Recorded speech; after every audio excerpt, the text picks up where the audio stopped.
سورہ یونس آیت نمبر 93۔ اعوذ باللہ من الشیطان الرجیم، بسم اللہ الرحمن الرحیم۔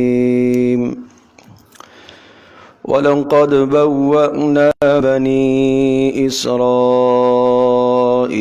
مُبَوَّأَ صِدْقٍ وَرَزَقْنَاهُمْ مِنَ الطَّيِّبَاتِ فَمَا اخْتَلَفُوا حَتَّى جَاءَهُمُ الْعِلْمُ إِنَّ رَبَّكَ يَقْضِي بَيْنَهُمْ يَوْمَ الْقِيَامَةِ فِيمَا كَانُوا فِيهِ يَخْتَلِفُونَ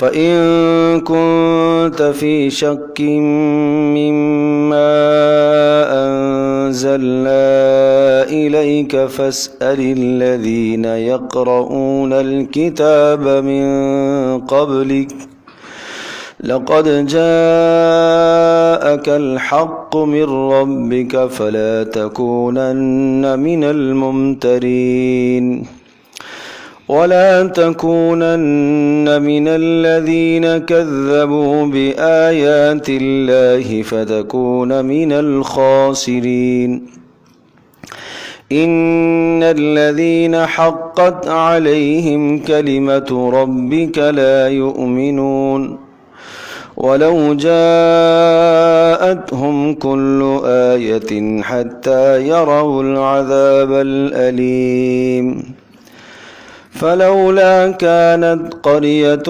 آمنت فنفعها إيمانها إلا قوم يونس لما آمنوا كشفنا عنهم عذاب الخزي في الحياة الدنيا ومتعناهم إلى حين ولو شاء ربك لآمن من في الأرض كلهم جميعا أفأنت تكره الناس حتى يكونوا مؤمنين وما كان لنفس أن تؤمن إلا بإذن الله ويجعل الرجس على الذين لا يعقلون قل انظروا ماذا في السماوات والأرض وما تغني الآيات والنذر عن قوم لا يؤمنون۔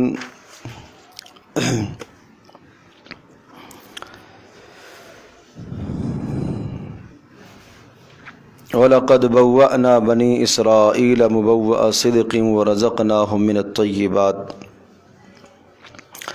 سورہ یونس کی ان آیات بینات سے پہلے حضرت موسیٰ علیہ السلام کا فرعون کے ساتھ جو معاملہ ہوا اس کی تفصیل مذکور تھی، اور فرعون کی تباہی اور ہلاکت کا بیان تھا کہ ہلاکت سے پہلے عذاب جب مکمل سامنے آ چکا تو اس وقت اس نے ایمان لانے کی کوشش کی، لیکن عذاب جب آ جائے تو اس کے بعد آدمی کا ایمان معتبر نہیں ہوتا، تو چنانچہ اس کے ایمان کا اعتبار نہیں کیا گیا اور ہمیشہ ہمیشہ کے لیے تباہ اور برباد ہوا۔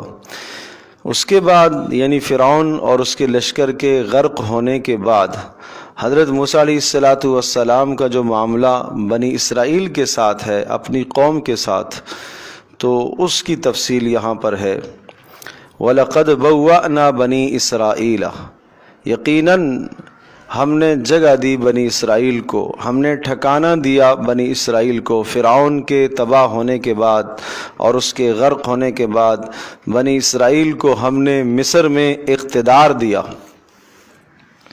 مبوّع صدق، بہت بہترین اور عمدہ ٹھکانہ دیا، معنی یہ کہ امن و امان قائم ہو گیا اور جو دشمن کا خوف تھا وہ خوف بھی ختم ہو گیا، اور اسی طرح سے ہر اعتبار سے اللہ پاک نے مصر میں فراوانی رکھی تھی اور ضروریات دنیاوی ضروریات کا تمام سامان وہاں موجود تھا، اور اس کے ساتھ ساتھ اللہ تبارک و تعالیٰ نے شام کے علاقے میں بھی اقتدار عطا فرمایا۔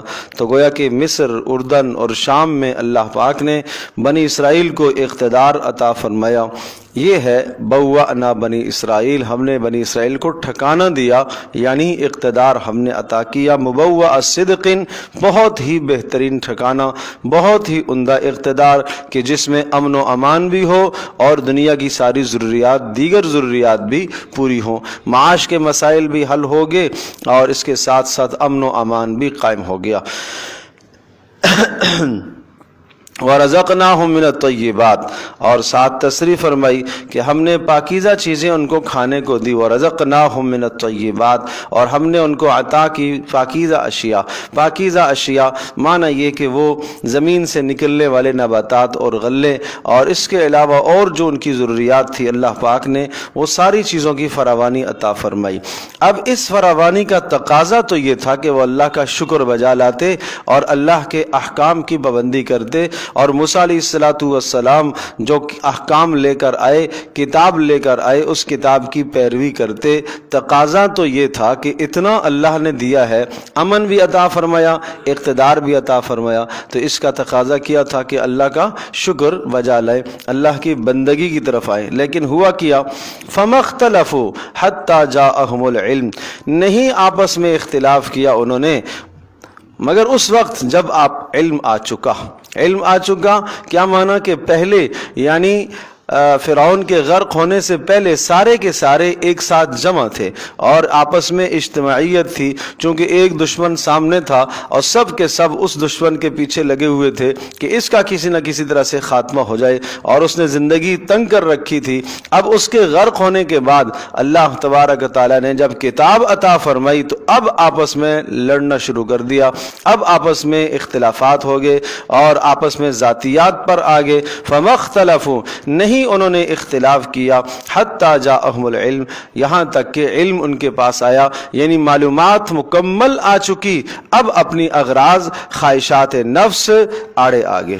چونکہ پہلے ایک بہت بڑا دشمن سامنے کھڑا تھا تو سب کی نگاہیں اسی طرف تھی اور اسی کو سامنے سے ہٹانے کی محنتیں اور کوششیں ہو رہی تھیں، اور جب وہ دشمن ہٹ گیا تو اب آپس میں دشمنی کر بیٹھے۔ ان ربک یقضی بینہم، بے شک تیرا پروردگار یقضی فیصلہ کرے گا، بینہم ان کے درمیان، یوم القیامت قیامت کے دن، فیما کانوا فیہ یختلفون، ان تمام باتوں کے اندر جس میں اختلاف رکھتے ہیں۔ حق پر کون ہے، باطل پر کون ہے، یہ سارے فیصلے اللہ تبارک و تعالیٰ قیامت کے دن کرے گا۔ فَإِن كُنتَ فِي شَكٍّ مِّمَّا أَنزَلْنَا إِلَيْكَ فَاسْأَلِ الَّذِينَ يَقْرَؤُونَ الْكِتَابَ مِن قَبْلِكَ، جا بجا اللہ تبارک و تعالیٰ قرآن مجید میں رسول اکرم صلی اللہ تعالیٰ علیہ وسلم کو تسلی بھی دیا کرتا ہے، اور ایسی آیات آتی ہیں جن آیات سے نبی علیہ الصلوۃ والسلام کو تسلی کا سامان، بہت آپ علیہ الصلوۃ والسلام کے لیے تسلی کا سامان پیدا کیا جاتا ہے۔ یہ آیت بینہ بھی انہی آیات میں سے ہے، اور شاید آپ کو یاد ہوگا عرض کیا تھا کہ یہ سورہ یونس مکی دور کی آخری صورتوں میں سے ایک صورت ہے۔ تو اب آپ دیکھیں گے مضامین بالکل اسی طرف جا رہے ہیں، اور اب چونکہ صورت کا اختتام ہونے لگا ہے تو صورت کے شروع سے لے کر اس وقت تک جتنی باتیں تھیں ان باتوں کا اشارتاً اعادہ ہے۔ فَإِن كُنتَ فِي شَكٍّ مما انزلنا الیک، یہ جو پیغام ہم نے اتارا ہے، جو ہم نے کلام دیا، اس صورت کے اندر جو مضامین آئے یا اس سے پہلے جتنے بھی مضامین آ چکے، فَإِن كُنتَ، اے نبی اگر آپ کو شک ہو، فی شکن، آپ اگر شک میں ہیں، مما انزلنا، ان تمام مضامین کے بارے میں جو ہم نے آپ کی طرف اتارے ہیں، فاسأل الذین یقرؤون الکتاب، تو پھر آپ پوچھ لیجئے الذین، ان لوگوں سے، یقرؤون الکتاب، جو کتاب کو پڑھتے ہیں، من قبل کا، آپ سے پہلے۔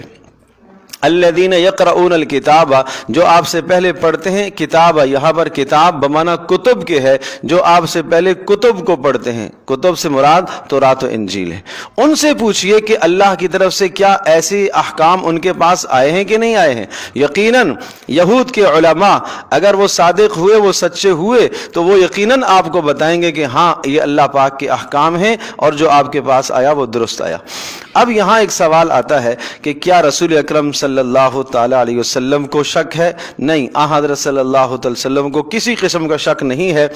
فَإِن كُنْتَ فِي شَكٍ، یہ اس لیے کہا حضرت صلی اللہ تعالی علیہ وسلم کو تو خطاب فرمایا، لیکن مراد اس میں امت ہے کہ اے امت محمدیہ، اگر کسی بھی آیت میں اور کسی بھی حکم میں آپ کو کہیں بھی اگر شک اور شبہ آتا ہے تو گزشتہ لوگوں سے پوچھ لو، اہل علم سے پوچھ لو۔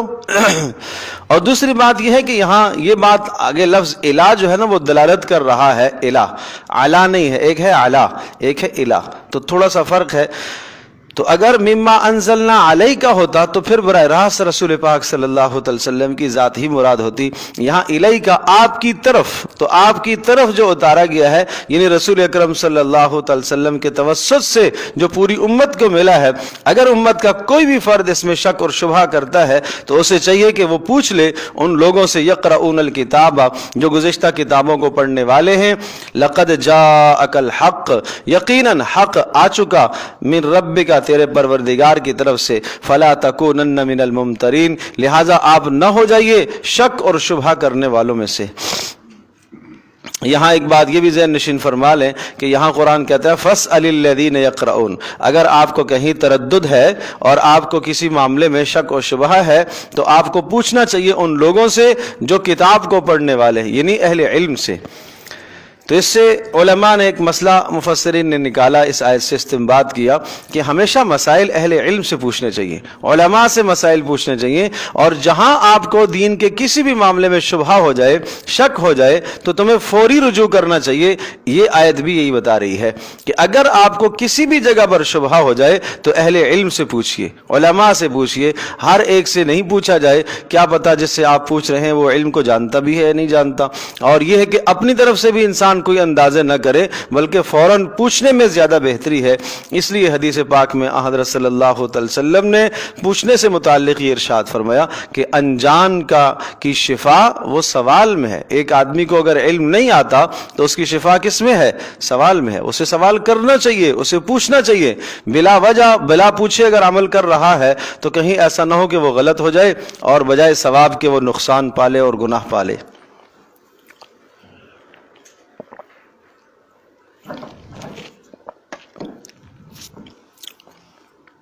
وہ جو فرمان میں نے بتایا ہے، آپ علیہ الصلوۃ والسلام نے جو فرمایا تھا، وہ اس وقت کی بات ہے کہ ایک سفر سے واپسی تھی اور جہاد کا ایک سفر تھا، اس میں جو ہے وہ ایک شخص کو زخم تھا سر میں، تو حضرت صلی اللہ تعالیٰ علیہ وسلم کے اصحاب کچھ پیچھے رہ گئے اور آپ علیہ السلام آگے تھے، تو انہیں غسل کی حاجت ہو گئی سفر میں، اور جب غسل کی حاجت ہو گئی تو انہوں نے کسی سے پوچھا کہ بھائی مجھے کیا کرنا چاہیے، تو انہوں نے بتایا کہ آپ کو غسل ہی کرنا پڑے گا اور تیمم کی گنجائش نہیں ہے۔ تو اس پر جو ہے جب انہوں نے غسل کیا تو زخموں کے اندر پانی چلا گیا، جس کی وجہ سے ان کی شہادت واقع ہو گئی۔ اس پر آپ نے یہ ارشاد فرمایا اور بہت سخت ناراض ہوئے کہ تم نے پوچھا کیوں نہیں ہے، مسئلہ تمہیں پوچھنا چاہیے۔ تو اس لیے بہرحال اس معاملے میں احتیاط کرنی چاہیے، اگر مسئلہ ہمیں نہیں آتا کوئی بھی تو پھر ہمیں ضرور پوچھنا چاہیے، اور اگر ہم سے کوئی پوچھتا ہے ہمیں نہیں آتا تو ہمیں پھر کوئی اندازہ کر کے نہیں بتانا چاہیے بلکہ پوچھ کر بتانا چاہیے۔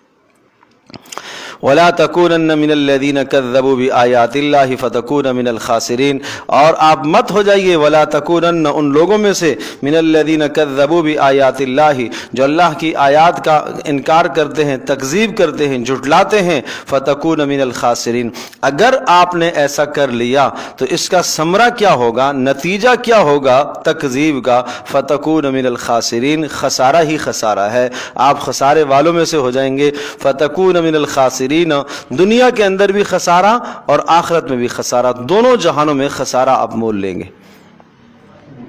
ان الذین حقت علیہم کلمۃ ربک لا یؤمنون۔ پھر بات وہی آ گئی تسلی کی، ان الذین، بے شک وہ لوگ، حقت علیہم، ثابت ہو چکا جن پر، کلمۃ ربک، تیرے پروردگار کا کلمہ یعنی تیرے پروردگار کی بات جن پر ثابت ہو چکی، لا یؤمنون، وہ ایمان نہیں لائیں گے یعنی جن کے مقدر میں لکھ دیا گیا ہے، ان کی سرکشی اور بغاوت کی بنیاد پر ان کے دلوں پر مہر لگا دی گئی ہے کفر کی، اور ان کا خاتمہ کفر پر ہونا یقینی ہو گیا ہے، تو یہ اللہ تبارک تعالیٰ کا کلمہ، اللہ کی تقدیر میں یہ بات لکھی جا چکی ہے۔ اور کیسے لکھی جا چکی ہے میں پھر عرض کر رہا ہوں، اس بات کو سمجھیے تاکہ کوئی شبہہ اور کوئی سوال نہ پیدا ہو کہ کس طرح سے لکھا گیا ہے۔ ان کی تکذیب کی بنیاد پر، جھٹلانے کی بنیاد پر، حق کو جھٹلانا، حق کی تکذیب کرنا، اس کا لازمی نتیجہ کیا ہے؟ دل پر مہر کا لگ جانا، کفر کی مہر لگ گئی ہے، اب اس کا خاتمہ کفر پر ہے۔ جیسا کہ آپ یہ سمجھیں کہ کوئی آدمی زہر کھا لیتا ہے تو زہر کا لازمی نتیجہ ہوتا ہی ہے، اس کا اثر ہوتا ہے۔ کسی نے جبرن کھائی ہے، کسی نے غلطی سے کھائی ہے، کسی بھی طرح سے اگر اس نے زہر کھائی ہے تو زہر نے اپنا اثر دکھانا ہے۔ بالکل اسی طرح سے تکذیب نے اپنا اثر دکھانا ہے۔ اس دنیا کے اندر اللہ تبارک تعالیٰ نے اس دنیا کو اسباب کے ساتھ جوڑا ہے، لہٰذا دل پر مہر لگنا اور دل کا کفر پر جو ہے اسی طرح سے خاتمہ ہو جانا، اس کا سبب ایک کیا ہے؟ حق کی تکذیب کرنا۔ تو جو لوگ حق کی تکذیب کرتے ہیں، جھٹلاتے ہیں، اللہ کی طرف سے یہ بات ثابت ہو چکی ہے، لا یؤمنون، کہ وہ ایمان نہیں لائیں گے، ان کا خاتمہ کفر پر ہوگا۔ لہٰذا آپ ان لوگوں کے متعلق پریشان نہ ہو، آپ نے اپنا فریضہ ادا کر دیا۔ وَلَوْ جَاءَتْهُمْ كُلُّ آیَةٍ حَتَّى يَرَوُا الْعَذَابَ الْأَلِيمَ۔ اچھا، وہ قسم کی بسا اوقات آیات مطالبہ کرتے ہیں، آیتیں طلب کرتے ہیں۔ آیتوں سے مراد کیا ہے؟ معجزات مانگتے ہیں، ایسا معجزہ دکھائیں تو ہم مان لیں گے۔ وَقَالُوا لَن نُؤْمِنَ لَكَ حَتَّى تَفْجُرَ لَنَا مِنَ الْأَرْضِ يَنبُوعًا، کہنے لگے ہم آپ کو رسول اس وقت تک نہیں مانیں گے، ہاں ایک صورت یہ ہے کہ آپ ہمارے لیے زمین سے چشمے نکال کے دکھائیں، آپ زمین سے چشمے پھاڑ کر دکھائیں، او تسقط السماء كما زعمت علينا كسفا او تأتي بالله والملائكة قبيلا، یا آسمان سے آپ عذاب کا کوئی ٹکڑا لا کے تو دکھائیں، پھر ہم آپ کو رسول مانیں گے۔ یا آپ آسمان سے کوئی فرشتہ اتار کے دکھائیں، یا اللہ پاک خود آئے اور خود ہم اللہ کی بات کو سنیں، اللہ پاک آپ کی تصدیق کرے۔ اگر یہ ساری باتیں ہوں گی تو پھر ہم آپ پر ایمان لے آئیں گے۔ تو اس قسم کے بےہودہ سوالات کرتے تھے، اس پر فرمایا وَلَوْ جَاءَتْهُمْ كُلُّ آیَةٍ، اگر ہر طرح کی نشانی بھی اور ہر طرح کا معجزہ بھی آپ دکھا دیں گے، جب بھی انہوں نے ایمان نہیں لانا۔ جیسے کہ 8ویں سپارے کی پہلی آیت میں آیا تھا وَلَوْ أَنَّنَا نَزَّلْنَا إِلَيْهِمُ الْمَلَائِكَةَ وَكَلَّمَهُمُ الْمَوْتَى وَحَشَرْنَا عَلَيْهِمْ كُلَّ شَيْءٍ مَا كَانُوا، فرمایا کہ اگر ہم آسمان سے فرشتے بھی اتار دیں، ساری مخلوق بھی عام جمع کر دیں آپ کی تصدیق کے لیے، آپ کی رسالت کی تصدیق کرنے کے لیے، انسان، جنات، حیوانات، سب کے سب ہم جمع کر کے لے آئے ان کے پاس، تب بھی انہوں نے ایمان نہیں لانا۔ جن کے مقدر میں کفر لکھا جا چکا ہے اور تکذیب کی بنیاد پر جو ڈٹ گئے اور دل پر مہر لگ گئی، وہ چونکہ اب حق قبول کرنے کی صلاحیتوں کو کیا کہیں گے؟ کھو بیٹھے ہیں، ضائع کر چکے ہیں، حق کو قبول کرنے کی صلاحیتوں کو ضائع کر چکے ہیں، کھو بیٹھے ہیں، لہٰذا اب وہ ایمان نہیں لائیں گے۔ وَلَوْ جَاءَتْهُمْ كُلُّ آیَةٍ، اور اگر آ جائے ان کے پاس کُلُّ آیَةٍ، ہر قسم کی نشانی، تو نشانی سے مراد میں کیا لے رہا ہوں؟ معجزہ، تو نہیں لائیں گے ایمان۔ ہاں ایک صورت ہے ایمان لانے کی، کون سی؟ حتی یروا العذاب العلیم، یہاں تک کہ دردناک عذاب دیکھیں۔ اور جب دردناک عذاب دیکھیں، جیسے فرعون نے دردناک عذاب دیکھا تو ایمان لایا کہ نہیں لایا؟ لانے کی کوشش کی، لیکن اس لانے کا اعتبار نہیں ہوا۔ کب تک ایمان معتبر ہے؟ اب آگے سنیے، ضابطہ اللہ پاک کا یہی ہے کہ اللہ تبارک تعالیٰ جب کسی قوم پر عذاب لے آتا ہے، اور عذاب کی دو شکلیں، دنیاوی عذاب، تو دو شکلیں عذاب کی ہوتی ہیں۔ ایک عذاب کی صورت یہ ہے کہ فوری اس وقت موت کے بالکل مکمل موت تک انسان پہنچ جائے، موت کے دہانے میں آ جائے آدمی، یا کوئی عذاب کی ایسی گرفت آ جائے تو اب اس کی توبہ قبول نہیں ہے، اس کا ایمان معتبر نہیں ہے۔ ہاں، موت سے پہلے پہلے، عذاب کے آثار نمودار ہونے سے پہلے پہلے کسی بھی وقت ایمان لے آیا تو اس کا ایمان معتبر ہو جائے گا، اس کا ایمان قبول ہو جائے گا۔ فلولا کانت قریۃ، نہیں ہے کوئی بھی ایسی بستی، کیوں نہیں کوئی ایسی بستی ہوئی کہ آمنت، کہ وہ ایمان لاتی، فنفعها ایمانها، یعنی کوئی ایسی بستی کیوں نہ ہوئی کہ جب عذاب کے آثار نمودار ہونے سے پہلے پہلے وہ ایمان لے آتی، آخری وقت تک ایمان لے آتی، فنفعها ایمانها، تو اس کا ایمان اس کے لیے کیا ہو جاتا؟ فائدہ مند ہو جاتا، لیکن کسی نے ایمان نہیں لایا۔ ہاں، الا قوم یونس، مگر یونس علیہ السلام کی قوم اس سے مستثنا ہے، اس نے ایمان لایا اور ان سے عذاب ہٹا دیا گیا اور ان کا ایمان قبول کر لیا گیا۔ لما آمنوا، جب وہ ایمان لائے، کشفنا عنہم، ہم نے ان سے دور کر دیا، عذاب الخزي، ذلت کا عذاب دنیا کی زندگی میں، ومتعناہم الی حین، اور ہم نے ان کو ایک وقت تک زندگی عطا کی۔ یہاں تھوڑی سی تفصیل عرض کرتا ہوں، ذہن نشین فرما لیجئے۔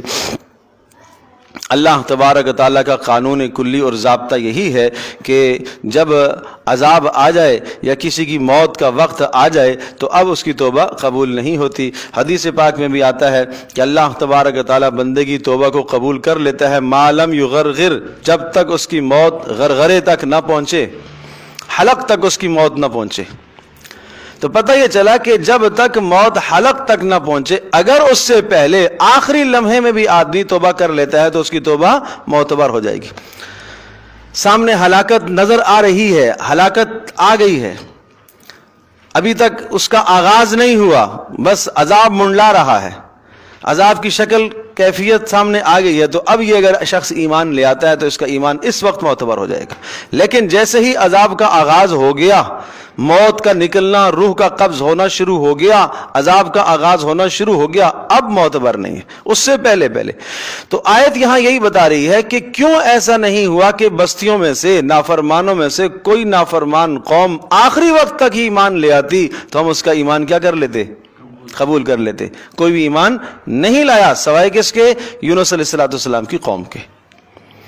اب یہاں جو ہے کچھ لوگوں کو تھوڑی سی غلطی لگی ہے اور انہوں نے یوں لکھا ہے کہ حضرت یونس علیہ السلام نے منصب رسالت میں کچھ کوتاہی کی تھی، اور چونکہ منصب رسالت میں کوتاہی کی اور وہ حجت تام نہیں ہوئی، اس لیے اللہ تبارک و تعالی نے آئے ہوئے عذاب کو واپس کر دیا اور اللہ پاک نے قوم کو عذاب نہیں دیا۔ تو اچھی طرح سے ذہن نشین فرما لیجئے کہ انبیاء علیہ السلام خطاؤں سے، گناہوں سے، صغائر سے، کبائر سے معصوم ہوتے ہیں۔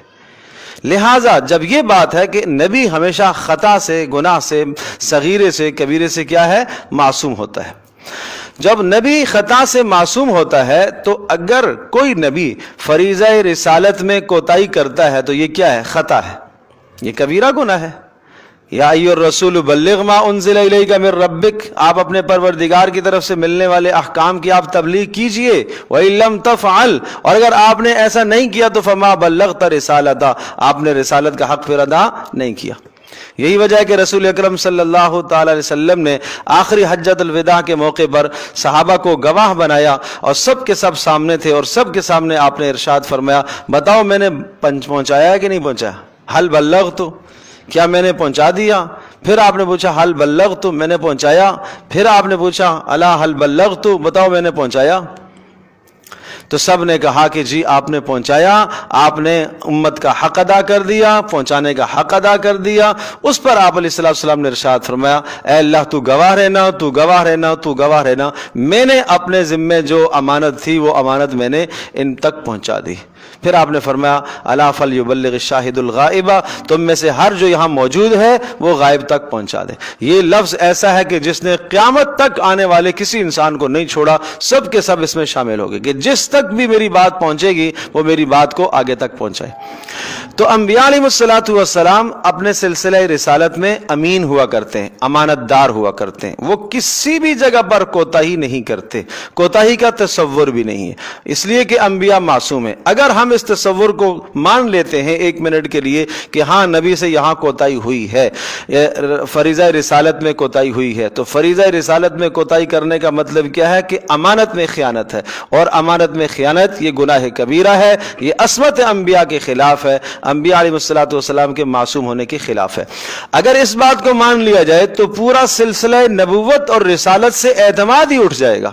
یہ جب یہ بات ہو سکتی ہے کہ یہاں اس نے خیانت کی ہے تو شاید وہاں پر بھی خیانت کی ہو، شاید وہاں پر بھی خیانت کی ہو، کیا پتہ یہ جو بات بتا رہا ہو یہ صحیح بھی ہے کہ نہیں ہے، بات سمجھے جی۔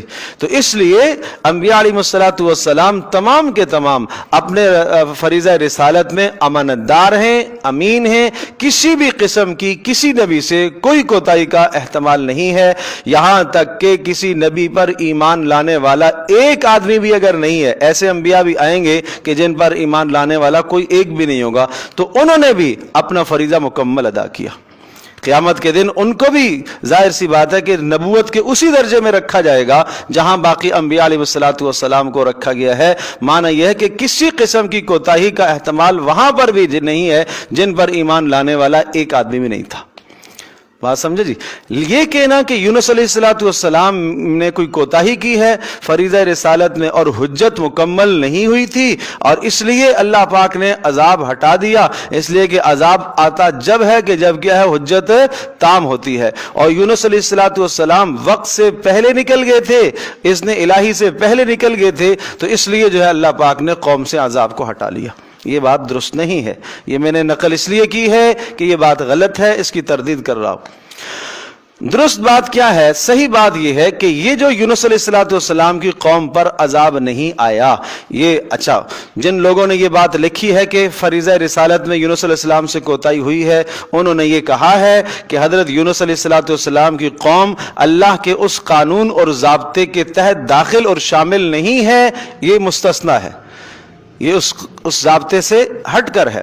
لیکن یاد رکھیے گا کہ نہیں، اللہ پاک کا 100% ضابطہ یہی ہے، ضابطے کے اندر شامل ہے۔ جو میں ترجمہ کر رہا ہوں اس ترجمے سے آپ اندازہ کریں، سباق سیاق سے آپ اندازہ کریں کیا ترجمہ ہے۔ فلولا کانت قریۃ آمنت، کیوں ایسا نہیں ہوا کہ کوئی بستی ایمان لے آتی، فنفعھا ایمانھا، تو اس کا ایمان اس کو معتبر ہو جاتا، کیوں نہیں ایمان لائے، آخری وقت تک ایمان لے آتے، نہیں سمجھے بات، آخری وقت تک ہی ایمان لے آتے تو ان کا ایمان کیا ہوتا، معتبر ہو جاتا، لیکن نہیں لائے۔ ہاں الا قوم یونس علیہ السلام کی قوم آخری وقت میں کیا ہو گئی، ایمان لے آئی، لہذا اس کا ایمان کیا ہو گیا، معتبر ہو گیا۔ اور پیچھے چونکہ اگر آپ اس بات کو ماقبل کو دیکھیں گے نا، پیچھے فرعون کا تذکرہ تھا کہ اس نے آخری وقت میں ایمان لایا، لیکن وہ کون سا وقت تھا، جب عذاب شروع ہو چکا تھا ایمان لایا، اس کا ایمان معتبر نہیں ہے۔ تو اس کے مقابلے میں یونس علیہ الصلوۃ والسلام کی قوم کا ایمان معتبر ہوا اس وقت کہ جب عذاب شروع نہیں ہوا تھا، عذاب کے آثار نمودار ہوئے تھے۔ اور وہ قصہ یہ ہوا کہ حضرت یونس علیہ الصلوۃ والسلام جو ہے عراق کا ایک علاقہ موصل اور وہاں ایک بستی تھی نینوا، وہاں کی طرف مبعوث تھے۔ 1,00,000 سے متجاوز یونس علیہ الصلوۃ والسلام کی قوم کی آبادی تھی، اور یونس علیہ الصلوۃ والسلام نے ایک وقت تک اپنی قوم کو سمجھایا اور تبلیغ کرتے رہے، اور پھر اللہ پاک کی طرف سے یہ حکم آ گیا کہ 3 دن کے اندر اس قوم پر عذاب آئے گا۔ اب 3 دن کے اندر عذاب آئے گا تو ضابطہ اور اصول یہی ہے کہ تیسرے دن جب عذاب آنے کا وقت ہو جاتا ہے تو نبی اور نبی کے ماننے والے وہاں سے نکل جایا کرتے ہیں۔ تو حضرت یونس علیہ الصلوۃ والسلام نکل گئے وہاں سے باذن الہی، یہ نکلنا باذن الہی ہے، اللہ کے حکم سے ہے، اللہ کے ارادے سے ہے۔ جب یونس علیہ الصلوۃ والسلام نکل گئے تو اچھا قوم نے رات کو، یہ آج جو تیسرا دن تھا، انہوں نے کہا کہ آج دیکھیں گے اگر صبح یونس اپنے گھر میں ہوئے تو اس کا مطلب یہ کہ عذاب کچھ بھی نہیں ہے، یہ ایسے ہی کہہ رہا ہے، اور اگر یونس نہیں ہوئے تو پھر ڈرنے کی بات ہے۔ جب انہوں نے صبح دیکھا تو یونس علیہ الصلوۃ والسلام تو گھر میں موجود نہیں تھے، اب ڈر گئے کہ نبی ہے، اس نے کبھی جھوٹ بولا نہیں ہے، یونس اس نے کبھی جھوٹ کہا نہیں ہے، اور اب وہ خود بھی موجود نہیں ہے، اور ضابطہ یہی ہے کہ عذاب آنے سے پہلے نبی اور نبی کے ماننے والے یہاں سے نکل جایا کرتے ہیں، لہذا وہ تو چلے گئے، اب عذاب آنے لگا ہے۔ کچھ فضا کے اندر بادل نمودار ہوا، کچھ عذاب کی شکل دکھائی دی گئی، تو جیسے ہی یہ شکل انہوں نے دیکھی اور دوسرا ادھر یونس علیہ السلام کا گھر کے اندر موجود نہ ہونا دیکھا، فوری بھاگے میدان میں نکل گئے اور تضرع اور زاری کرنے لگے اور اللہ سے معافی مانگنے لگے۔ یونس علیہ السلام کو تلاش کیا کہ ہم جائیں سارے کے سارے ان کے ہاتھ پر توبہ کریں، ایمان لائیں، لیکن یونس علیہ السلام تو موجود نہیں تھے۔ اب انہوں نے موقع کو جو ہے وہ ضائع نہیں کیا، غنیمت سمجھا کہ بجائے اس کے کہ ہم یونس علیہ السلام کو تلاش کریں، یونس کے رب کو ہی پکاریں، جس رب کی طرف یونس علیہ السلام دعوت دیا کرتے ہیں۔ تو چنانچہ سب کے سب مرد عورتیں سب ایک میدان میں جمع ہو کے تضرع کرنے لگے، چیخ و پکار کرنے لگے، اللہ کے سامنے رونے لگے۔ تو عذاب آیا نہیں، آثار آئے، وہ آثار اللہ نے واپس لے لیے۔ یونس علیہ السلام نکل گئے۔ جب یونس علیہ السلام جب نکل گئے، اب آگے جا کے ان کو پتہ چلا کہ عذاب تو نہیں آیا، عذاب اٹھا لیا گیا۔ جب عذاب اٹھا لیا گیا تو اب یونس علیہ السلام کے دل میں یہ کھٹکا پیدا ہوا کہ اب عذاب اٹھا دیا گیا ہے، اور اب اگر میں واپس جاؤں گا تو اس قوم کے یہاں یہ قانون ہے، اصول اور ضابطہ ہے کہ کسی کا اگر جھوٹ ثابت ہو جائے تو اس کی سزائے موت ہوا کرتی ہے، لہذا یہ تو مجھے مار دیں گے۔ تو اب جو ہے یونس علیہ السلام نے اس وقت اب جو آگے جانا ہے، یہ یوں سمجھ لیجئے گا، یہاں یہ چھوٹی سی جس کو لغزش کہا جاتا ہے وہ یہ ہے کہ جناب ہجرت کرنے کا ارادہ فرمایا، لیکن یہاں اذن الہی کا انتظار نہیں فرمایا۔ پہلے جو نکلنا تھا وہ باذن الہی تھا۔ بات سمجھ میں جی؟ تو اب بات یہ تھی کہ نہیں بھائی میں واپس اس بستی میں نہیں جاؤں گا۔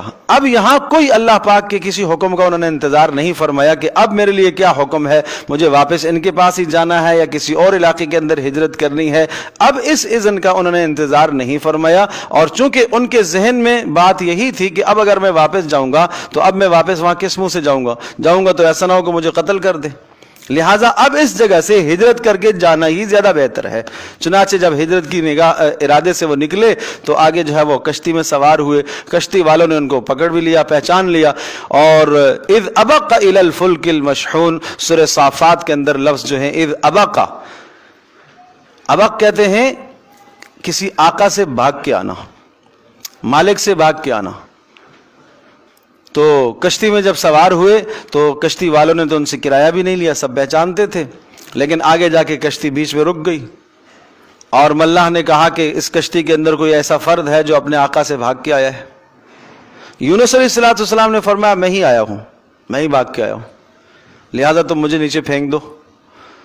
اور کشتی والوں نے کہا کہ نہیں ہم قرآن اندازی کرتے ہیں۔ ایک بار قرآن اندازی فساہم فکان من المدحضین، ایک بار قرآن اندازی کی، تب بھی یونس علیہ السلام کا نام آیا، دوسری بار کی، تیسری بار کی، بالآخر جب تیسری بار قرآن اندازی ہوئی تو حضرت یونس علیہ السلام نے اپنے آپ کو خود پھینک دیا، اور خود آپ کشتی سے نکلے اور کود پڑے، اور اللہ پاک نے سمندر میں کشتی کے قریب ہی ایک مچھلی کو اللہ پاک نے حکم دے رکھا تھا، اور وہ مچھلی منہ کھول کر بیٹھی ہوئی تھی حضرت یونس علیہ السلام کو لینے کے لیے، اور اس نے منہ میں لیا، اور اللہ پاک نے اسے اس بات کا حکم دے رکھا تھا کہ یہ تیری غذا اور خوراک نہیں ہے، یہ تیرے پاس امانت ہے۔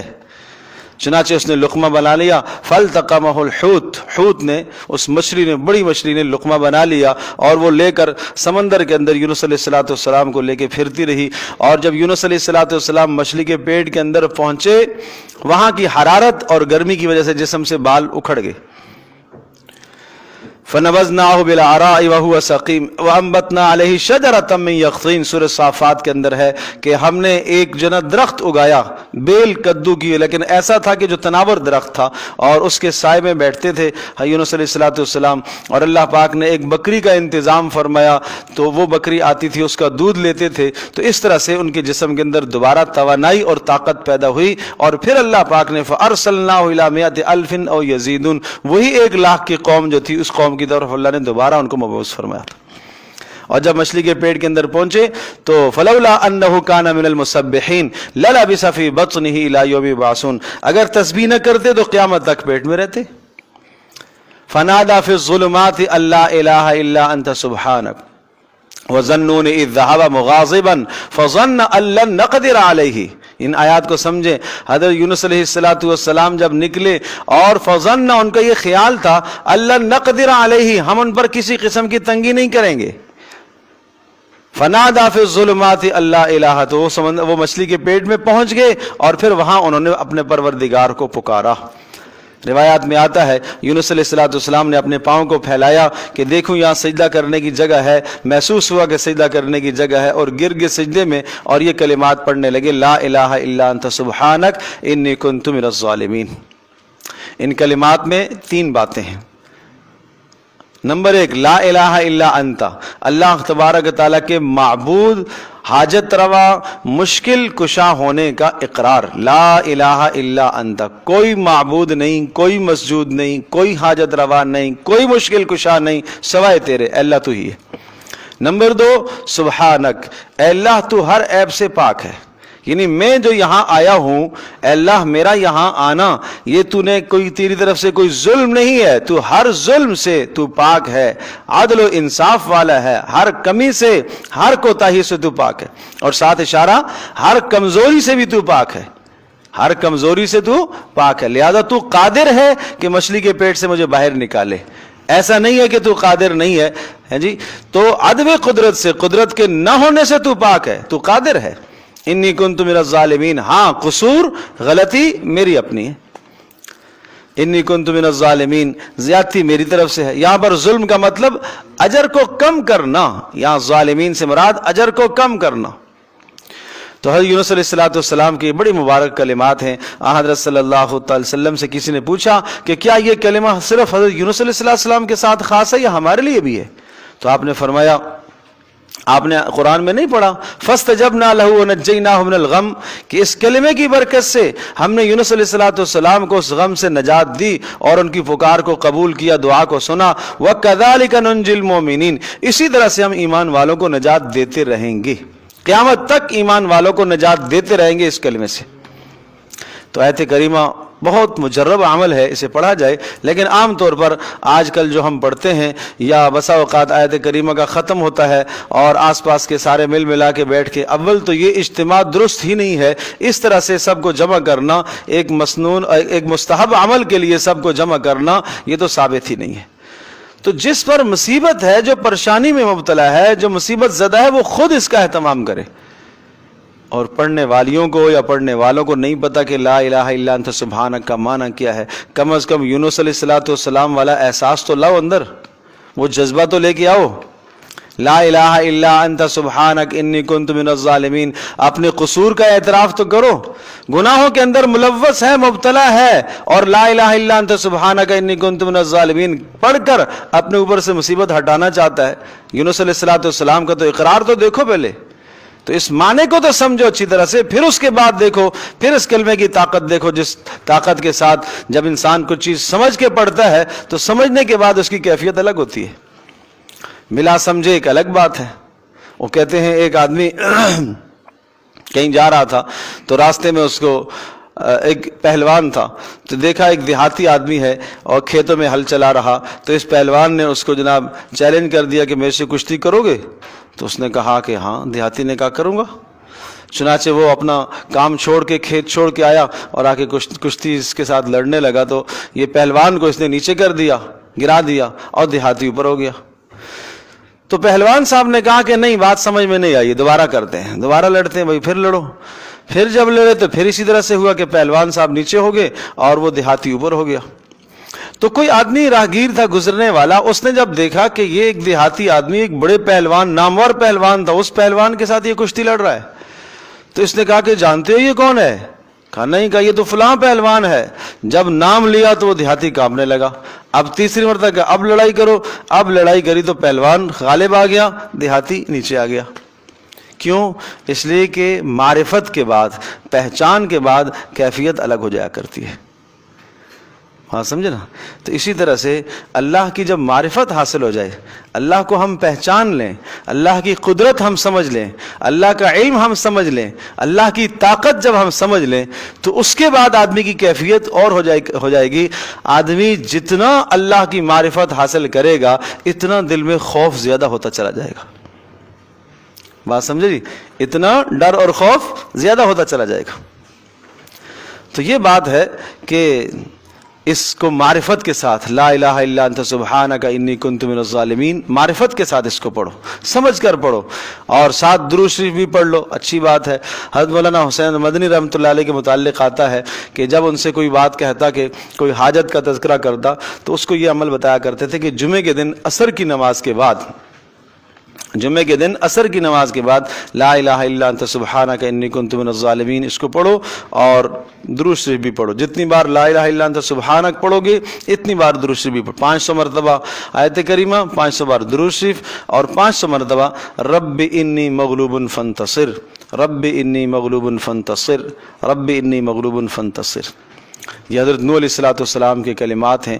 اے اللہ میں مغلوب ہو چکا ہوں، فانتصر، اے اللہ تو میری مدد فرما. کسی بھی معاملے میں آپ مغلوب ہو چکے ہیں، کسی بھی معاملے میں آپ عاجز آ چکے ہیں، ایک بیماری ایسی ہے جو لا علاج ہو چکی ہے، آپ کہیں ربی انی مغلوب، اے اللہ میں کمزور ہو چکا ہوں، میں مغلوب ہو چکا ہوں، فانتصر، اے اللہ تو میری مدد فرما. دشمن سامنے ہے، اے اللہ میں مغلوب ہو چکا ہوں، اے اللہ تو میری مدد فرما. اللہ تو غالب ہے نا. تو اس لیے ان دعاؤں کا اہتمام ہو، لیکن کیفیات اپنے اندر پیدا کرنے کی کوشش کی جائے. تو عرض یہ کر رہا تھا کہ حضرت یونس علیہ السلام کو اللہ نے پھر دوبارہ واپس اسی قوم کی طرف بھیجا ہے. فلولا کانت قریۃ آمنت، تو کیوں ایسا نہیں ہوا کہ کوئی بستی ایمان لے آتی، فنفعها ایمانها، تو اس کا ایمان اس کو فائدہ مند ہو جاتا. کب ایمان لے آتی؟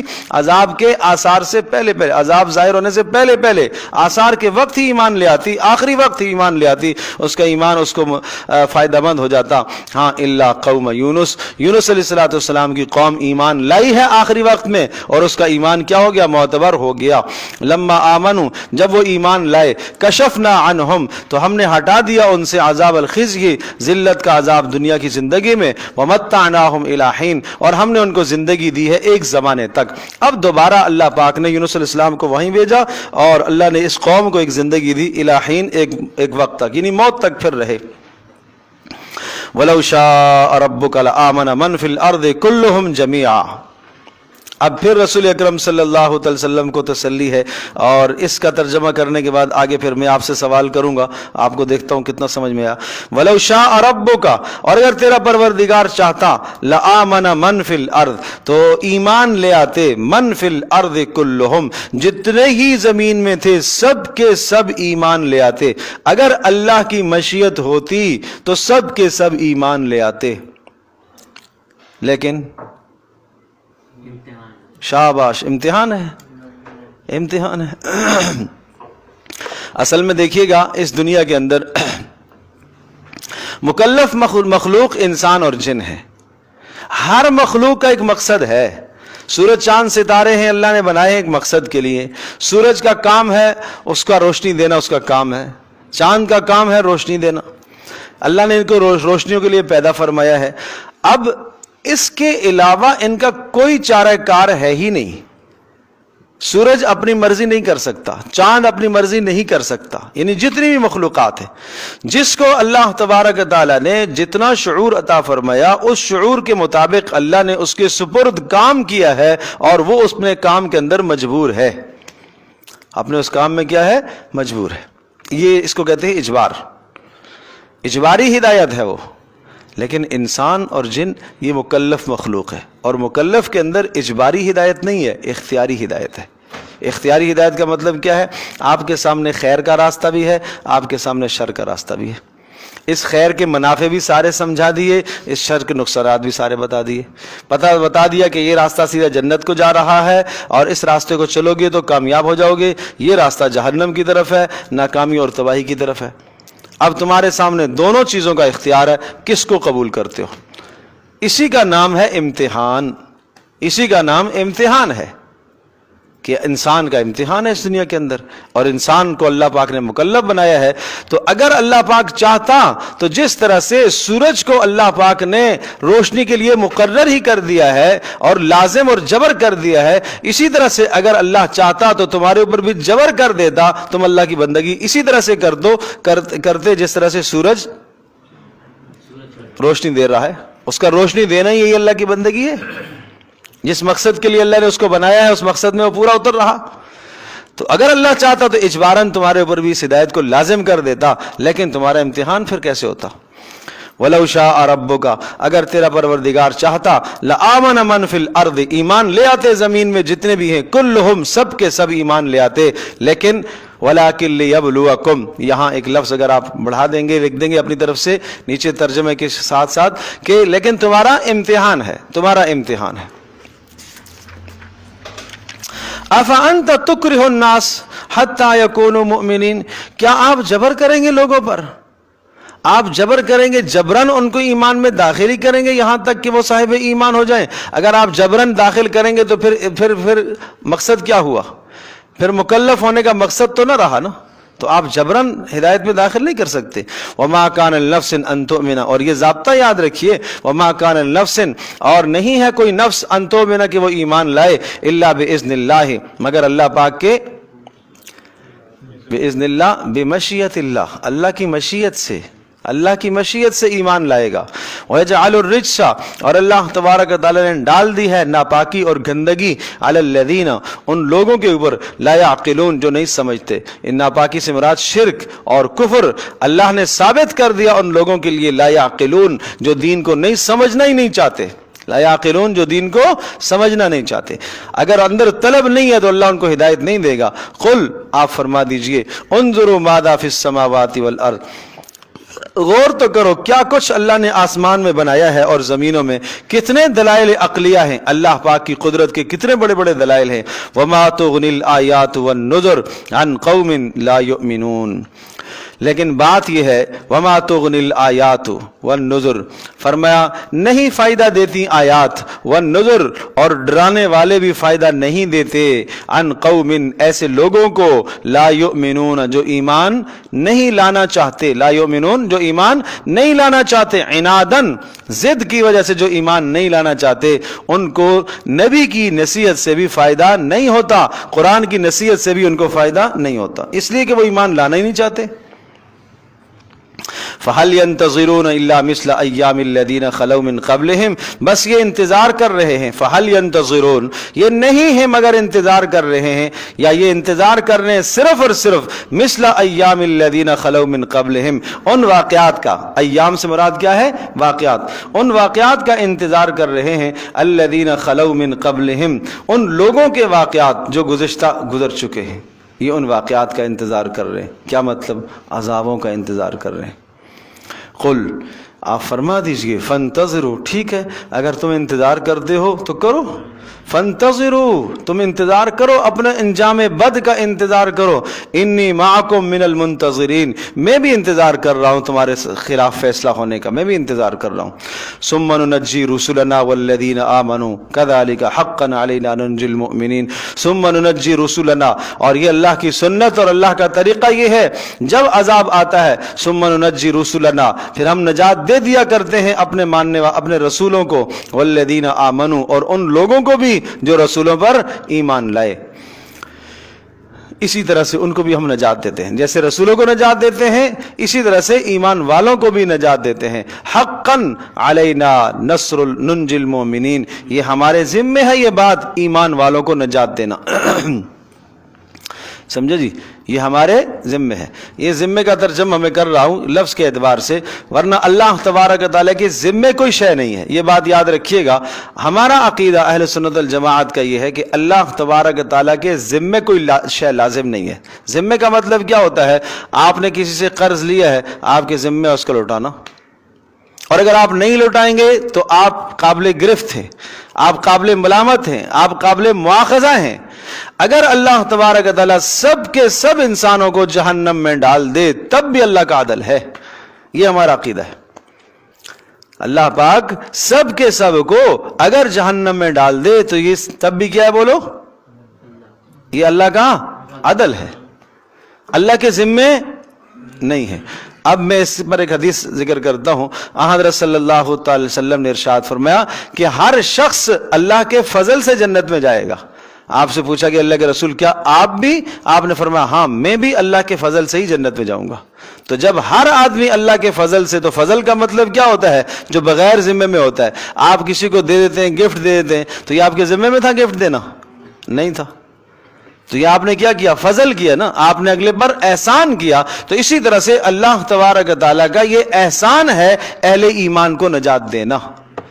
ٹھیک ہے جی. لیکن وہ احسان اتنا پکا ہے جس طرح سے کسی کے ذمہ حق ہوتا ہے اور وہ لازماً دے گا ہی دے گا، اس لیے کہ وہ عزت مند آدمی ہے، وہ کسی کا حق نہیں رکھتا. بالکل اسی طرح سے اللہ تبارک و تعالیٰ لازماً مدد کرے گا ہی کرے گا.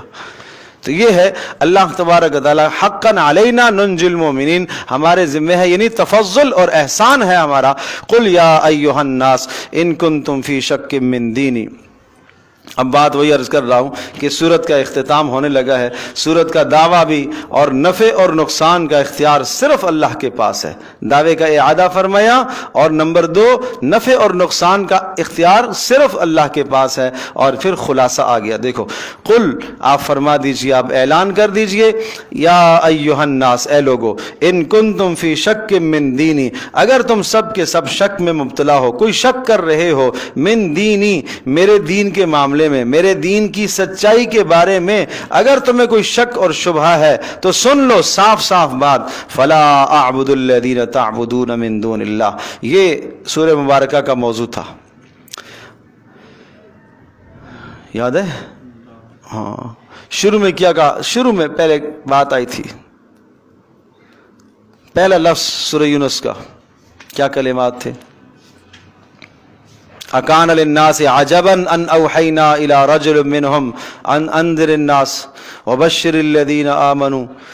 تو کہا کہ اس بات پر تعجب ہے ان کو کہ ایک شخص لا الہ الا اللہ کی دعوت دے رہا ہے اور اہل ایمان کو خوشخبریاں سنا رہا ہے اور اہل کفر اور بغاوت والوں کو ڈرا رہا ہے، لا الہ الا اللہ کی بات کر رہا ہے. تو یہ موضوع تھا، اسی موضوع کی طرف اشارہ ہے. آپ فرما دیجئے کہ اگر تمہیں شک اور شبہ ہو رہا ہے میرے اس دین کے معاملے میں جو میں لے کر آیا ہوں تو سن لو، صاف صاف بات ہے، آخری بات ہے. فلا اعبد الذین تعبدون من دون اللہ، میں نہیں بندگی کر سکتا ان کی جن کی تم کرتے ہو اللہ کے سوا. میں تمہاری خواہشات پر نہیں چل سکتا. مطالبہ تھا نا کہ کچھ آپ ہمارے ساتھ سمجھوتا کر لیں، لے دے کی بات کر لیتے ہیں. فلا اعبد، آپ کہہ دیجئے میں نہیں بندگی کر سکتا الذین تعبدون من دون اللہ، جن کی تم بندگی کرتے ہو اللہ کے سوا. ولکن اعبد اللہ الذی یتوفاکم، میں تو اس رب کی بندگی کرنے والا ہوں الذی یتوفاکم، جو تمہیں موت دیتا ہے. تو کیا جن کی تم بندگی کرتے ہو کیا ان کے پاس موت کا اختیار ہے؟ نہیں، میں ایسے رب کی بندگی کرتا ہوں جس کے پاس موت اور حیات کا اختیار ہے. وَأُمِرْتُ، اور مجھے تو اس بات کا حکم دیا گیا، ان اکون من المؤمنین، کہ سب سے پہلے میں اس پروردگار کو مانوں. تو میں تو اس کو مانوں گا. اور دوسری بات، مجھے اس بات کا بھی حکم ہے، وَأَنْ أَقِمْ وَجْهَكَ، مجھے یہ حکم دیا گیا، أَنْ أَقِمْ وَجْهَكَ لِلدِّينِ حَنِيفًا، کہ ہاں آپ اپنے رخ کو، اپنے چہرے کو متوجہ کر لیجئے اس دین کی طرف، یکسو ہو کر اس اللہ کی طرف. چلو ٹھیک ہے، آپ اللہ کی بھی بندگی کریں، ساتھ کچھ اور بھی کر لیں. کہا نہ، مجھے اس سے بھی روکا گیا ہے، مجھے اس بات کا پابند کیا گیا میں خالص اللہ کی بندگی کروں، اس کے ساتھ کوئی شرک نہ کروں. وَأَنْ أَقِمْ، اور مجھے اس بات کا حکم دیا گیا ہے کہ میں سیدھا رکھوں اپنا جھکاؤ، اپنا چہرہ، اپنی زندگی کو اس دین کے تابع کر دوں، حنیفاً، یکسو ہو کر، سب دینوں سے یکسو ہو کر، سب تمہارے ماحول اور کفر اور شرک سے یکسو ہو کر. ولا تکونن من المشرکین، اور مجھے حکم دیا گیا ہے کہ آپ شرک کرنے والوں میں سے مت ہو جائیے، ذرہ برابر، نہ عقیدے میں، نہ عمل میں، نہ سوچ میں، کسی بھی جگہ پر آپ شرک نہ کریں. ولا تدعو من دون اللہ، اور میں تو اس اللہ کی بندگی کرتا ہوں جو نفع اور نقصان کا مالک ہے. ولا تدعو، اور مجھے یوں کہا گیا ہے کہ مت بندگی کیجئے، مت پکاریے من دون اللہ، اللہ کے سوا، ما ان کو، لا ينفعک، جو آپ کو فائدہ نہ دیں، ولا يضرک، اور نہ آپ سے ضرر کو ہٹا سکے، نہ ضرر دے سکے نہ فائدہ. فإن فعلت، اگر تم نے ایسا کر لیا، بالفرض ایسا کر لیا، نبی سے تصور نہیں ہے شرک کا، لیکن اگر تم نے ایسا کر دیا، فإنک اذا من الظالمین، تو پھر آپ اپنا حق ضائع کرنے والوں میں سے ہو جائیں گے، آپ ظالموں میں شمار کیے جائیں گے. وَإِن يَمْسَسْكَ اللَّهُ بِضُرٍّ فَلَا كَاشِفَ لَهُ، اب یہ دلیل ہے وہ پیچھے جو بات آئی تھی نا، فلا اعبد الذین تعبدون من دون اللہ، میں نہیں بندگی کروں گا ان معبودوں کی جن کو تم اللہ کے سوا پوچھتے ہو، ان کی میں بندگی نہیں کروں گا، میں کس کی کروں گا؟ صرف اللہ کی۔ کیوں؟ اس لیے وَإِن يَمْسَسْكَ اللَّهُ بِضُرٍّ، اور اللہ تبارک تعالی اگر تمہیں کسی ضرر پہنچانے کا ارادہ کر لے، فلا کاشف لہ، اس ضرر کو نہیں ہٹا سکتا الا ہو، مگر وہی ہٹائے گا۔ اگر ضرر اللہ دینا چاہے، نقصان دینا چاہے، اس نقصان کو کوئی معبود نہیں ہٹا سکتا، صرف اللہ ہی ہٹائے گا۔ وَإِن يُرِدْكَ بِخَيْرٍ، اور اگر اللہ پاک ارادہ کرے آپ کے ساتھ خیر کا، فَلَا رَادَّ لِفَضْلِهِ، تو اللہ کے اس فضل کو کوئی نہیں روک سکتا۔ یہاں پر بھی بات وہی فضل کی آئی ہے، اللہ کے ذمے نہیں ہے خیر پہنچانا۔ یصیب بہ من یشاء من عبادی، جسے چاہتا ہے اللہ کا فضل، اللہ اپنا فضل پہنچاتا ہے۔ فہو الغفور الرحیم، یہ ترغیب ہے، وہ بخشنے والا مہربان ہے۔ الغفور، بخشنے والا مہربان ہے، لہذا تم موت سے پہلے پہلے توبہ کر لو، موت سے پہلے پہلے آ جاؤ۔ الرحیم، اس نے ایسے احکام دیے ہیں اس لیے کہ بندوں پر مہربان ہے، تو مہربان جو ہوتا ہے وہ آسانیاں پیدا کرتا ہے، اور اس نے آسانی پیدا کر دی کہ موت سے پہلے پہلے کسی بھی وقت آ جاؤ، تم توبہ کر لو۔ لیکن تم یہ کہو کہ ہاں ٹھیک ہے میں موت سے پہلے توبہ کر لوں گا، اور موت کا وقت تو متعین ہے نہیں، تو پھر ہر وقت آپ کو توبہ پہ رہنا چاہیے۔ قل، اب یہ خلاصہ آ گیا ہے پوری سورت کا خلاصہ۔ قل، آپ فرما دیجئے، یا ایہا الناس، اے سب لوگو، قد جاءکم الحق، آ چکا حق تمہارے پاس، حق آ چکا تمہارے پروردگار کی طرف سے، ایک دین حق آ چکا، محمد صلی اللہ علیہ وسلم دین حق لے کے آ چکے، اور یہ احکام تمہارے پاس آ چکے۔ اب آخری بات ہے، یاد ہے نا مکی دور کی آخری باتیں، فمن اہتدی، جو آدمی ہدایت پر آئے گا، فانما یہتدی لنفسہ، بے شک وہ ہدایت کا فائدہ اس کو کس کو ہے؟ اس کو اپنے کو فائدہ ہے۔ فمن اہتدی، جو ہدایت پر آنا چاہتا ہے، فانما یہتدی لنفسہ، وہ اپنے آپ کے لیے فائدہ، اس کا فائدہ ہے۔ ومن ضل، اور جو گمراہ ہونا چاہتا ہے، فانما یضل علیہا، اور اس گمراہی کا نقصان بھی اسی کو ہوگا، نبی کا کچھ نہیں بگاڑو گے بھائی۔ وما انا علیکم بوکیل، وما انا علیکم بوکیل، اور میں تمہارے اوپر کوئی دروغہ نہیں مسلط، میرا کام سمجھا دینا ہے، میرا کام بتا دینا ہے۔ تو یہ رسول اکرم صلی اللہ علیہ وسلم کو ساتھ تسلی بھی ہے کہ آپ اتنے غمگین نہ ہوں۔ واتبع ما یوحی الیک من ربک، اور آپ پیروی کرتے رہیے ما، اس مضمون کی، یوحی الیک، جو آپ کی طرف وحی کیا جا رہا ہے۔ واصبر، اور ان کی ایذاؤں پر، ان کی تکلیفوں پر، آنے والی تکلیفوں پر آپ صبر کیجئے، حتی یحکم اللہ، یہاں تک کہ اللہ فیصلہ کرے گا، اللہ آپ کو غالب کرے گا اور ان کو مغلوب کرے گا۔ وَهُوَ خَيْرُ الْحَاكِمِينَ، اور وہ بہترین فیصلہ کرنے والا ہے۔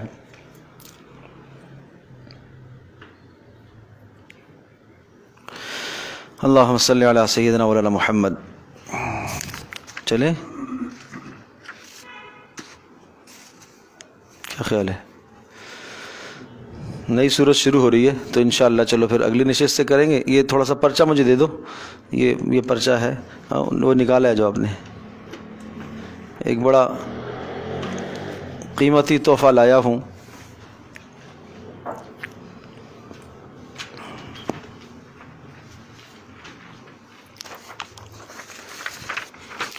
نہیں چلنے دو۔ نبی علیہ الصلوۃ والسلام کے زندگی کے پیارے اعمال، اتنے قیمتی اعمال، اتنے قیمتی اعمال، ایک ایک عمل حضرت صلی اللہ تعالی وسلم کا دنیا اور آخرت دونوں جہانوں، اس کے باوجود بھی آپ علیہ الصلوۃ والسلام کا اپنا مزاج کہ کس قدر آپ اعمال کی پابندی فرماتے تھے۔ تو آج کے اس پرچے میں رات سونے سے پہلے پہلے آپ کیا اعمال کرتے تھے؟ اللہ کرے اللہ مجھے بھی اور آپ کو، ہم سب کو عمل کی توفیق دے۔ تو یہ اعمال میں بتاتا ہوں، حضرت صلی اللہ علیہ وسلم رات سونے سے پہلے پہلے قرآن مجید کی جو آیات پڑھتے تھے وہ کیا آیات ہیں، اور جو دیگر دعائیں پڑھتے تھے وہ سورہ اخلاص، سورہ فلق، سورہ ناس، یہ تو ہمیشہ کا معمول تھا، اور ان صورتوں کے نازل ہونے کے بعد کبھی بھی آپ نے ایسا نہیں کیا ہو کہ رات ان کے پڑھے بغیر آپ سوئے ہوں۔ عقبہ ابن عامر رضی اللہ تعالی عنہ، بڑی پیاری حدیث ہے، عقبہ ابن عامر رضی اللہ تعالیٰ عنہ ارشاد فرماتے ہیں کہ میں نے پوچھا اللہ کے رسول فتنوں کے زمانے میں نجات سے خلاصی کا کیا راستہ ہے؟ فتنوں کے زمانے میں نجات سے خلاصی کا کیا راستہ ہے؟ تو حضرت صلی اللہ علیہ وسلم نے مجھے 3 کام بتائے اور 3 پڑھنے کی چیزیں بتائیں۔ پہلا کام بتایا، آپ نے فرمایا امسک علیک لسانک، اپنی زبان کو قابو میں رکھنا۔ فتنوں کا زمانہ ہے، باہر نکلو گے فتنے ہیں، تو نہ اپنی زبان کو فتنوں میں ملوث مت کرنا، کسی کی غیبت، کسی کی برائی میں مت مبتلا کرنا۔ اور نمبر 2 ارشاد فرمایا وَلْيَسَعْكَ بَيْتُكَ، اپنے گھر کے اندر رہنا، بلا ضرورت گھر سے باہر نہ نکلنا۔ اور نمبر 3 وَابْكِ عَلَىٰ خَطِيئَتِكَ، اپنے گناہوں پر روتے رہنا۔ تو یہ 3 کام بتائے، کیا کیا؟ زبان کو قابو میں رکھنا، بلا ضرورت گھر سے باہر نہ نکلنا، اور نمبر 3 اپنے گناہوں پر روتے رہنا۔ سبحان اللہ۔ اور اس کے بعد آپ نے فرمایا کہ عقبہ فرماتے ہیں کہ ایک مرتبہ پھر میں باہر نکلا تو آپ علیہ السلام نے مجھے دیکھا، آپ نے میرا ہاتھ پکڑا، کہا عقبہ تمہیں میں 3 صورتیں ایسی سکھاتا ہوں کہ جو 3 صورتیں نہ تورات میں آئی ہیں، نہ انجیل میں آئی ہیں، نہ کسی اور کتاب میں، اور نہ خود قرآن مجید میں ان کی مثال ہے۔ ایسی 3 صورتیں میں تمہیں سکھاتا ہوں، اور ان 3 صورتوں کو تم یاد کرنا اور یاد رکھنا، اور کسی بھی دن رات کو ایسا نہ ہو کہ تم ان کو بغیر پڑھے سو جاؤ۔ بغیر پڑھے مت سونا، فتنوں سے بچنا چاہتے ہو تو بغیر پڑھے مت سونا۔ وہ 3 صورتیں سورہ اخلاص، سورہ فلق، سورہ ناس۔ کتنی اہم بات ہے، آپ کو معلوم ہے سورہ فلق اور سورہ ناس کا مضمون؟ آدمی کیا کہتا ہے؟ قل اعوذ برب الفلق، آپ کہہ دیجئے میں پناہ چاہتا ہوں، میں حفاظت مانگنا چاہتا ہوں، حفاظت میں آنا چاہتا ہوں، رب الفلق، اس پروردگار کی حفاظت میں آنا چاہتا ہوں جو صبح کا رب ہے، جو رات کی تاریکی کو ختم کر کے صبح کی روشنی لاتا ہے۔ کس چیز سے ڈر لگتا ہے؟ من شر ما خلق، مخلوق کے ڈر سے، مخلوق کے شر سے۔ اللہ میں پناہ تیری حفاظت میں آنا چاہتا ہوں۔ مخلوق، سب مخلوق آ گئی، خاص طور پر ومن شر غاسق اذا وقب، اندھیرے کے شر سے جب اندھیرا چھا جائے، اندھیرے میں لوگ فتنے کرتے ہیں، اندھیرے میں جادو ٹونے ہوتے ہیں۔ اور ومن شر النفاثات فی العقد، اور گرہوں پر دم کرنے والیوں کے شر سے، یعنی جادوگروں کے شر سے، چاہے وہ مرد ہیں چاہے وہ عورتیں ہیں۔ ومن شر حاسد اذا حسد، اے اللہ حسد کرنے والے کے شر سے بھی میری حفاظت فرما، اس لیے کہ حسد سے نقصان ہوتا ہے۔ میں بات وہی عرض کروں گا، زہر کسی نے اگر جبرن کسی کو دے دی، زبردستی دے دی، تو زہر اپنا اثر دکھاتی ہے۔ بالکل اگر کوئی آدمی آپ سے حسد کرے گا، اس حسد کا نقصان آپ کو ہوگا۔ آپ یہ نہ کہیے گا میرا کیا قصور ہے، وہی زہر ہے۔ ہاں، اس حسد سے بچنے کے لیے آپ کو عمل بتایا جا رہا ہے، اس عمل کو کیوں نہیں اختیار کیا آپ نے؟ سورہ فلق کیوں نہیں پڑھی آپ نے؟ ومن شر حاسد اذا حسد، حسد کرنے والے کے حسد سے اللہ میری حفاظت فرمانا، آپ نے یہ پناہ کیوں نہیں مانگی؟ اگر آپ اللہ کی پناہ میں آ جاتے تو ایسا نہ ہوتا۔ اس لیے اپنی نعمتوں کو، اللہ نے جو نعمتیں عطا فرمائی ہیں ان نعمتوں کو ہر جگہ نہ ذکر کریں، جہاں حسد پیدا ہو مت ذکر کریں۔ بات سمجھے جی؟ تو اللہ نے نعمتیں دی ہیں، کپڑے آپ ہیں، وہ ہمارے ایک ساتھی کہا کرتے تھے بسا اوقات عورتیں کپڑے پہنتی ہیں عورتوں کو دکھانے کے لیے۔ وہ کہتے ہیں نا، ایک آدمی ایک خاتون سے کسی خاتون نے راستہ پوچھا کہ بھائی مجھے فلاں جگہ جانا ہے۔ اب اس کے ہاتھ میں چھوٹی انگلی میں انگوٹھی پہنی ہوئی تھی، تو وہ یوں کر کے راستہ بتا رہی، یہاں سے جائیں گے یہاں سے جائیں گے، چھوٹی انگلی سے اشارہ کر رہی ہے۔ وہ دکھانا کیا مقصد ہے؟ انگوٹھی۔ تو اللہ کے بندو، اللہ کی بندیوں، یہ نہ کرو۔ یہ کر کے آپ اپنی نعمت کو خود ضائع کر رہی ہو، آپ کی نعمت خود چھن جائے گی، اس لیے کہ آپ نے اس نعمت کے سلب ہونے کا خود سبب پیدا کر دیا۔ اس کو کہتے ہیں اترانا۔ اترانا، کسی کے سامنے تذکرہ کریں اس لیے نعمت کا کہ تاکہ وہ جلے، اپنی نعمت کو اس لیے بیان کریں، مال کو، دولت کو، گاڑی کو، مکان کو، سواری کو، ہر شے کو، اس لیے تاکہ اسے تکلیف ہو، تو اسی کا نام ہے اترانا۔ یہ اتراہٹ ہے، اس اتراہٹ کا لازمی نتیجہ ہے، یہ ناشکری ہے، اس کا لازمی نتیجہ نعمت کا چھن جانا ہے، اور اس کا لازمی نتیجہ سامنے سے حسد آئے گا، اور حسد وہ زہر ہے، وہ زہر آپ کو نقصان دے گی پھر۔ تو یہ نہ کیا کرو۔ یہ نہ کیا کرو. مجھے آپ یہ بتائیے، یوسف علیہ السلام حضرت یعقوب علیہ السلام کے بیٹے ہیں، نبی کا گھرانہ ہے نا.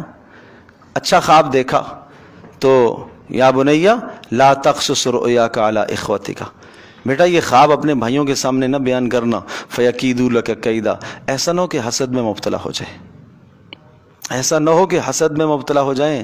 تو یہاں بھائی کیا، یہاں تو سارے محلے کو ہمیں دکھانا ہے بھائی، پتہ تو چلے نا. شادی ہے تو ہم نے دکھانا ہے، سب کو پتہ تو چلے کہ پیسہ ہے.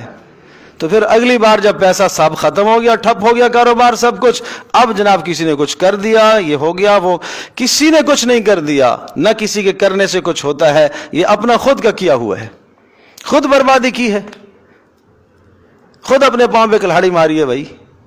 تو اس لیے اس کا خیال رکھیں. تو سورہ فلق اور ناس، تو آپ اندازہ کیجئے کہ کتنا اہم مفہوم ہے سورہ فلق کا. قل، آپ فرما دیجئے اعوذ برب الفلق، میں حفاظت میں آنا چاہتا ہوں صبح کا جو رب ہے، جو صبح لے کے آتا ہے، اس پروردگار کی پناہ میں آنا چاہتا ہوں. کس سے آپ کو ڈر لگتا ہے؟ من شر ما خلق، نمبر 1 مخلوق کے شر سے. نمبر 2 من شر غاسق اذا وقب، اندھیرے کے شر سے. نمبر 3 ومن شر النفاثات فی العقد، دم کرنے والیوں کے شر سے، جادو ٹونے کرنے والیوں اور والوں کے شر سے. اور نمبر 4 ومن شر حاسد اذا حسد، حسد کرنے والے کے شر سے. پہلے خاص طور پر من شر ما خلق، مخلوق کے شر سے، سب اس میں آگے، لیکن الگ خاص طور پر یہ 3 شر پھر سے ذکر فرمائے. قل اعوذ برب الناس، کہہ دیجئے میں پناہ چاہتا ہوں، قل اعوذ برب الناس، میں اس رب کی حفاظت میں آنا چاہتا ہوں جو لوگوں کا پروردگار ہے. الہ الناس، جو لوگوں کا بادشاہ ہے، جو لوگوں کا معبود ہے. ملک الناس، الہ الناس، جو لوگوں کا بادشاہ ہے، لوگوں کا معبود ہے. کس چیز کے شر سے؟ من شر الوسواس الخناس، وسوسے ڈال کر پیچھے ہٹ جانے والوں کے شر سے. ادھر دیکھیے میری طرف، سورہ فلق کے اندر کیا ہے؟ ظاہری شرور سے پناہ ہے، اور ناس کے اندر باطنی شرور سے پناہ ہے. باطنی شرور کیا ہے؟ کسی نے آپ کو کسی کے متعلق وسوسہ ڈال دیا. بہت اچھی طرح سے میری بات ذہن نشین فرمائیے، بہت اچھی طرح سے.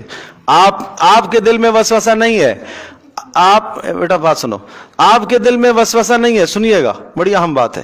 آپ کے دل میں کوئی وسوسہ نہیں ہے، لیکن ایسا تو ہو سکتا ہے کہ آپ کے والد کے دل میں آپ کے متعلق کسی نے برا وسوسہ ڈال دیا ہو کہ آپ کا بیٹا یوں کرتا ہے. یہ بھی تو ممکن ہے کہ آپ کے شوہر کے دل میں کسی نے وسوسہ ڈال دیا ہو کہ تمہاری بیوی یوں کرتی ہے، اور چاہے وہ وسوسہ ڈالنے والا گھر کے اندر کا آدمی بھی ہو سکتا ہے. اسی طرح سے بیوی کے دل میں شوہر کا وسوسہ کسی نے ڈال دیا ہو تو. لیکن سورہ ناس پڑھنے سے ان وسوسوں سے حفاظت ہو جائے گی کہ اللہ نہ تو میرے دل میں کوئی وسوسہ ڈالے، نہ میرے متعلق کسی کے دل میں کوئی وسوسہ ڈالے. ان تمام وساوس سے اللہ میری حفاظت فرما. الذی یوسوس فی صدور الناس، جو لوگوں کے سینوں میں وسوسے ڈالتے ہیں، چاہے انسانوں میں سے ہیں چاہے جنات میں سے. تو مجھے یہ بتاؤ کہ کیا شے بچ گئی ہے؟ تمام کے تمام فتنوں سے حفاظت ہو جاتی ہے سورہ فلق ناس کے پڑھنے سے. تو اس لیے فرمایا کہ کوئی بھی رات کو اس کے بغیر نہ سویا کرے.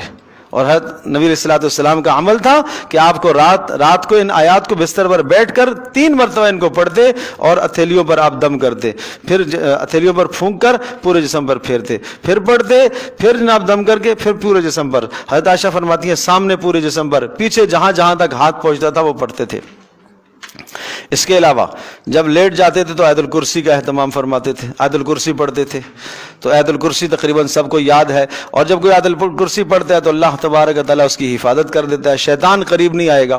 اور نمبر 3 سورۃ البقرہ کی آخری 2 آیات، یہ بہت بڑا عظیم الشان عمل ہے. سورہ بقرہ کی آخری 2 آیات، آمن الرسول سے لے کر آخر تک. اور معلوم ہے اس کی کیا فضیلت ہے؟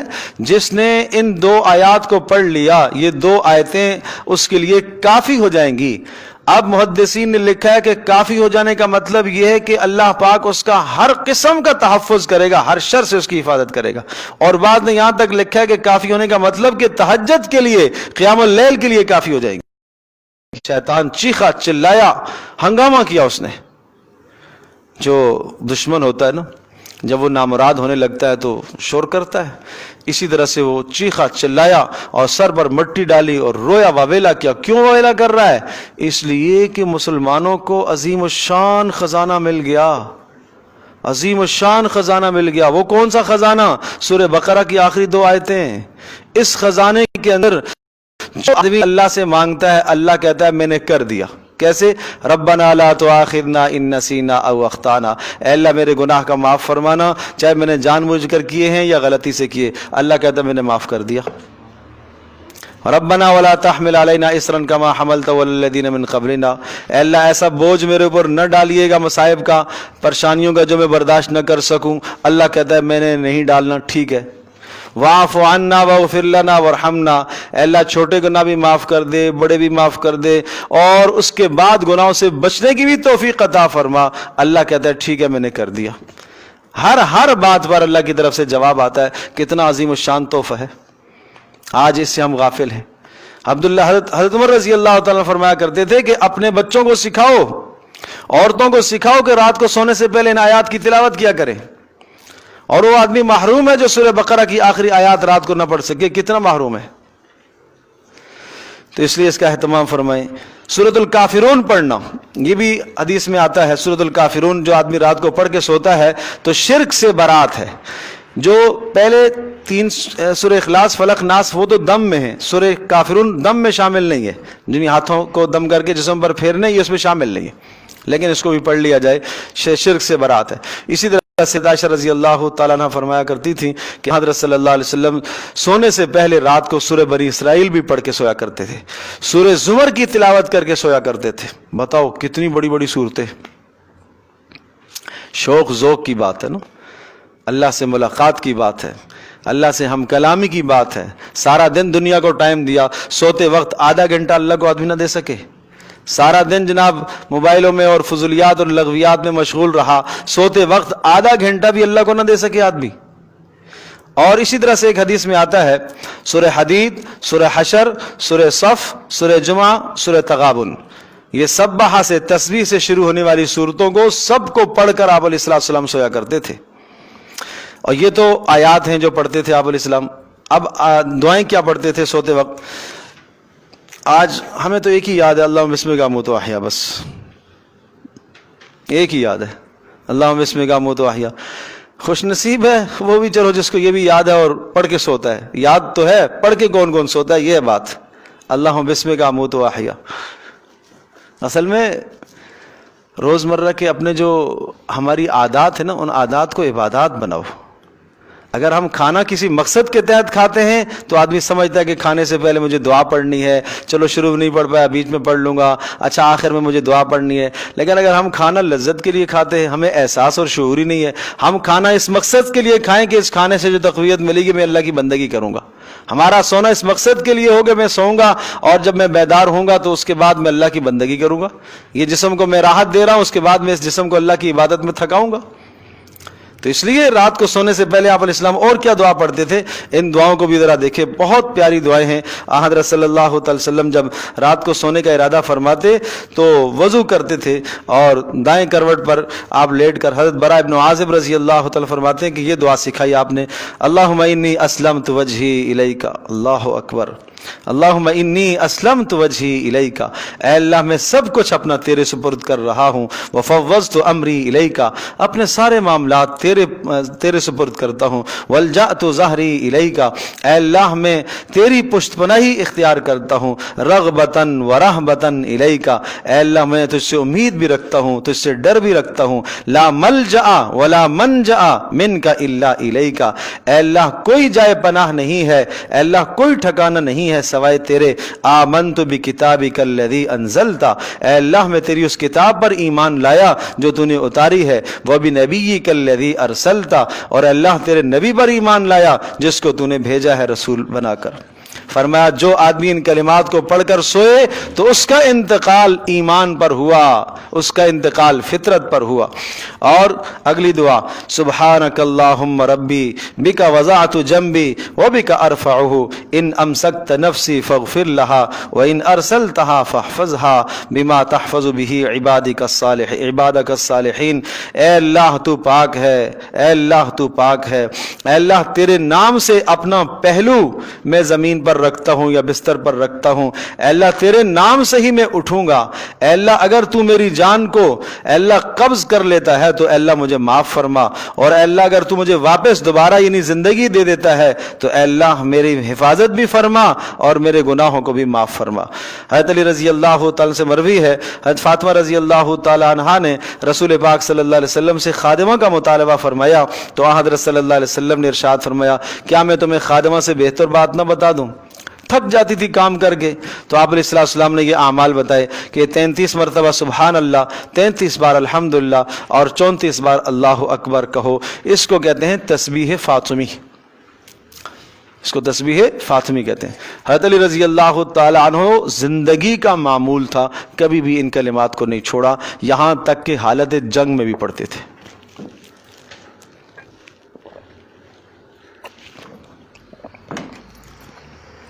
تو اس لیے ان اعمال کا اہتمام کیا جائے۔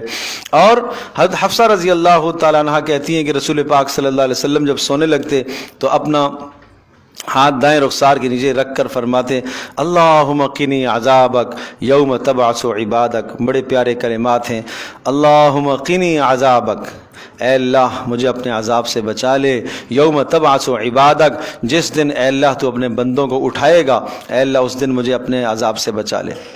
اور حضرت انس رضی اللہ تعالیٰ عنہ ارشاد فرماتے ہیں کہ رسول اکرم صلی اللہ علیہ وسلم جب بستر پر لیٹتے تو یہ پڑھتے الحمدللہ الذی اطعمنا وسقانا وکفانا وآوانا، سبحان اللہ، ساری تعریفیں اس اللہ کے لیے جس نے ہمیں کھلایا ہے، جس نے ہمیں پلایا ہے، اور جس نے ہماری کفایت فرمائی ہے، اور جس نے ہمیں ٹھکانہ دیا، آوانا، جس نے ہمیں ٹھکانہ دیا۔